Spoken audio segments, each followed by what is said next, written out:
dans l'imaginaire commun, un ordi quantique. Ordinateur quantique.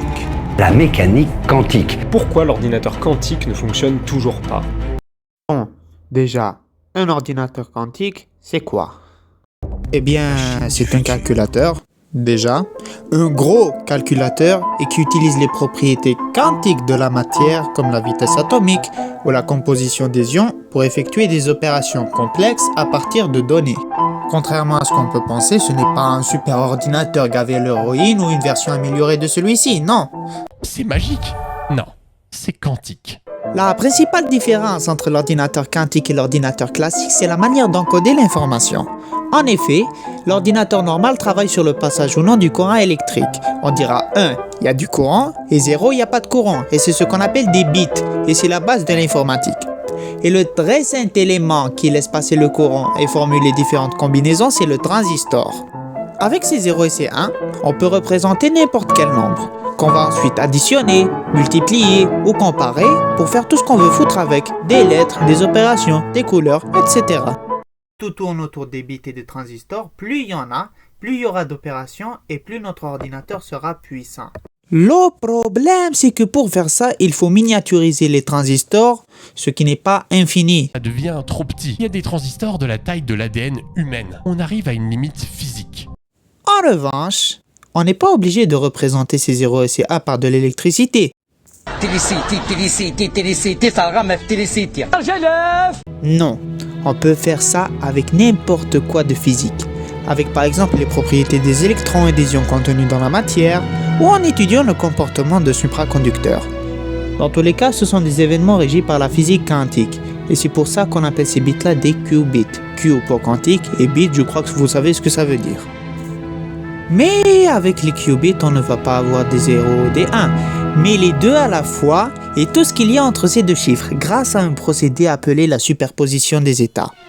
En clair, comme les bits sont régis par des particules qui sont à plusieurs endroits en permanence, ceux-ci auront plusieurs états coexistants entre eux et à chaque état est associée une probabilité.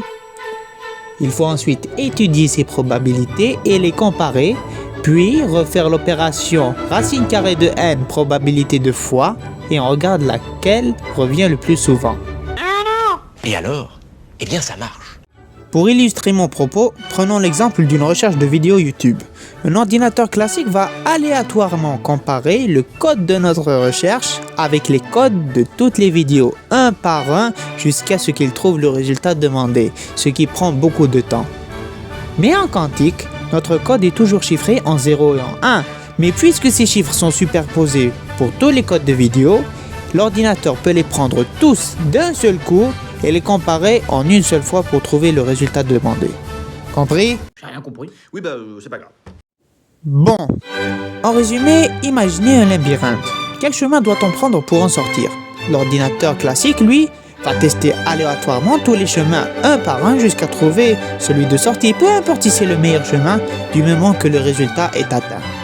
L'ordinateur quantique, lui, va explorer simultanément tous les chemins en même temps pour trouver le meilleur pour sortir en un seul morceau. Difficile de faire mieux.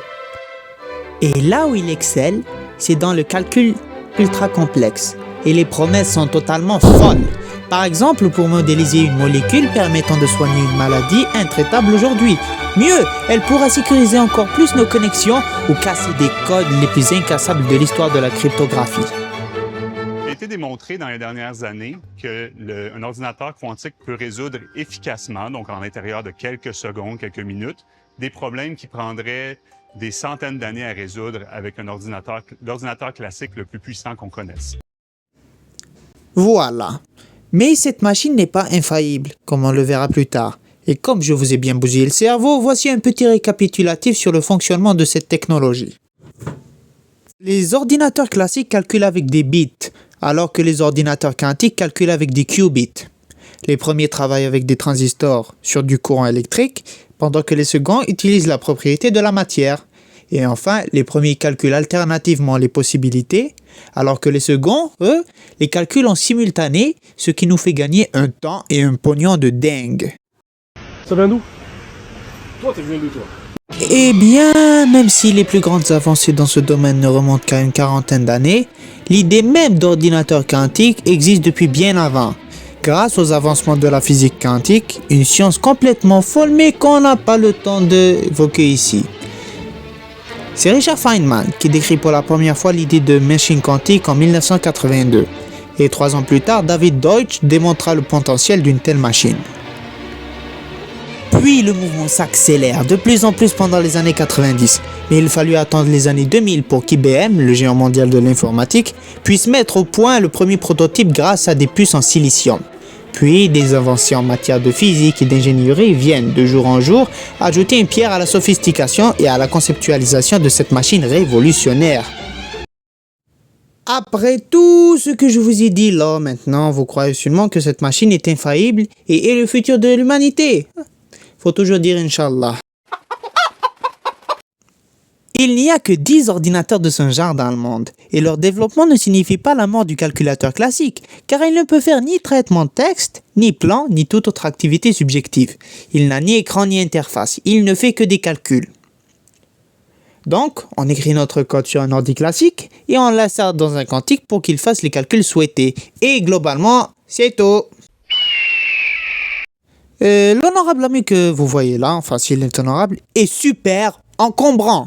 Tout ce qu'on vient de dire sur les qubits et tout, c'est contenu dans une mini puce quantique.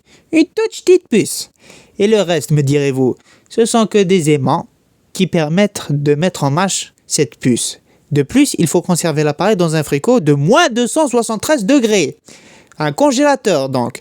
En effet, les qubits sont hypersensibles. Le moindre changement de température peut influer sur le calcul et fausser complètement le résultat, ce qui est une des plus grandes faiblesses de l'ordinateur quantique. Et c'est pour cela aussi qu'on doit toujours accompagner les codes par des algorithmes de correction pour pallier aux éventuelles et fréquentes erreurs. Les coûts de production et de conservation sont faramineux.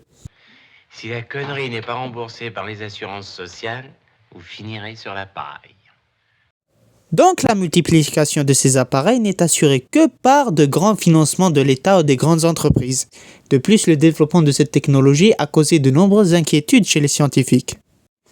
Notamment dans la sécurité informatique, car s'ils peuvent faire des codes incassables, les gars d'en face peuvent casser les codes de sécurité plus facilement, facilitant le hacking et autres cas d'espionnage.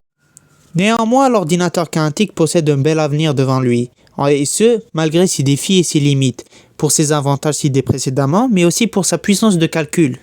En gros, celui qui maîtrisera cette technologie gouvernera le monde technologique de demain. C'est pour ça que les plus grandes puissances s'affrontent pour atteindre en premier la suprématie quantique, avec en tête les États-Unis et la Chine. Et certains pensent même à l'Internet quantique. Oui, monsieur, dame, ils sont chauds, car on y est encore loin. Très loin même. Mais avant d'arriver là, il faudra d'abord que ce calculateur résolve les problèmes d'optimisation des tâches, notamment au sein des entreprises, et d'accroître la vitesse de cryptage pour qu'il puisse faire ses preuves. Et pour ça, il faut multiplier les qubits présents dans les puces quantiques, ce qu'on est malheureusement aujourd'hui et pour l'instant incapable de faire.